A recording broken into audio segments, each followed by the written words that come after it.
2 പഴുത്ത നേന്ത്രപ്പഴം എടുത്തിട്ടുണ്ട്. അത് തൊലിയൊക്കെ കളഞ്ഞിട്ട് ഒരു പഴം 2 പീസാക്കിയിട്ട് കട്ടാക്കി കൊടുക്കണം. എന്നിട്ട് ആ ഒരു പീസ് ഒരു 3-4 പീസാക്കിയിട്ട് കട്ടാക്കി കൊടുക്കണം. നമ്മൾ ഉരുളക്കിഴങ്ങിനൊക്കെ കട്ടാക്കി കൊടുക്കുന്നില്ലേ, അതേമാതിരി.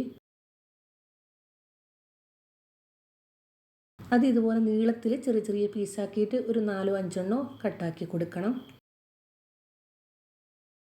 ഇത് കഴിക്കാൻ വേണ്ടിയിട്ട് നല്ല ടേസ്റ്റാണ്, നല്ല ഈസിയുമാണ്. മൊത്തത്തിൽ അങ്ങനെ ചെയ്തെടുക്കണം. എല്ലാം കൂടി അങ്ങനെ ചെയ്തെടുത്തിട്ടുണ്ട്. ഇതുപോലെ ഉണ്ടാകും ഓരോ പീസ്. ഇതേപോലെ തന്നെ ചെയ്തെടുക്കാൻ നോക്കണം. ഒരു പാത്രത്തിലേക്ക് ഒരു 4 ടേബിൾ സ്പൂണോളം മൈദ ഇട്ട് കൊടുക്കാം. അതിലേക്ക് 1 ടേബിൾ സ്പൂൺ കോൺഫ്ലവറിൻ്റെ പൊടിയും 2 ടേബിൾ സ്പൂൺ പഞ്ചസാര, ആവശ്യത്തിന് ഉപ്പ്, ഒരു 1/4 ടീസ്പൂൺ സോഡക്കാരം. മൊത്തത്തിൽ കുറച്ച് വെള്ളം ഒഴിച്ചിട്ട് നന്നായി മിക്സാക്കി കൊടുക്കണം. എല്ലാം കൂടി നന്നായി മിക്സ് ആകണം. പഞ്ചസാരയൊക്കെ നന്നായി അലിഞ്ഞ് വരണം. ഒരു 2 ഏലക്കായ പൊടിച്ചത് കൂടി ഇട്ട് കൊടുത്തിട്ട് മൊത്തത്തിൽ മിക്സാക്കി കൊടുക്കണം. ബാറ്ററി ഇതുപോലെയാണ് ഉണ്ടാകേണ്ടത്. ഇതേപോലെ തന്നെ ആയിരിക്കണം, കുറച്ച് ലൂസ് തന്നെ ആയിരിക്കണം.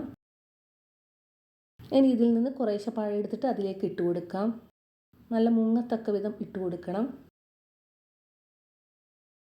കുറച്ച് ബ്രെഡ് പൊടിച്ച് വെച്ചിട്ടുണ്ട്. അതിലേക്ക് ഓരോ പഴം ഈ മൈദയിലേക്ക് മുക്കി പിന്നെ ബ്രെഡിലേക്ക് മുക്കി കൊടുക്കണം.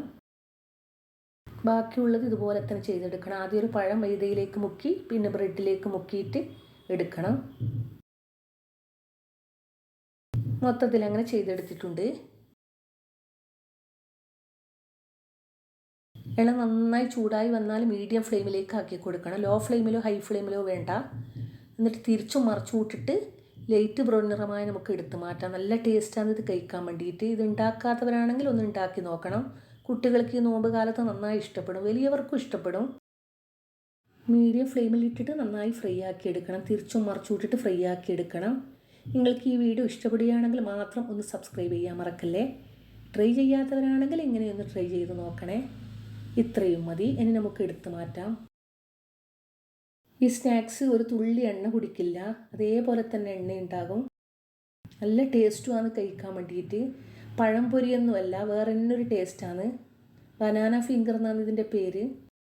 ഇതേപോലെ തന്നെ ബാക്കിയെല്ലാം ചെയ്തെടുക്കണം. മൊത്തത്തിൽ അങ്ങനെ ചെയ്തെടുത്തിട്ടുണ്ട്. നല്ല ക്രിസ്പിയാണ്, നല്ല ടേസ്റ്റാണ്. ഉണ്ടാക്കി വെച്ചിട്ട് നോമ്പ് മുറിക്കുന്നതിന് ഒരു മണിക്കൂർ മുന്നേ ഇതുപോലെ ശരിയാക്കി എടുത്താൽ മതി. വീഡിയോ ഇഷ്ടപ്പെടുകയാണെങ്കിൽ മാത്രം ഒന്ന് സബ്സ്ക്രൈബ് ചെയ്യാൻ മറക്കല്ലേ. Thank you. അസ്സലാമു അലൈക്കും.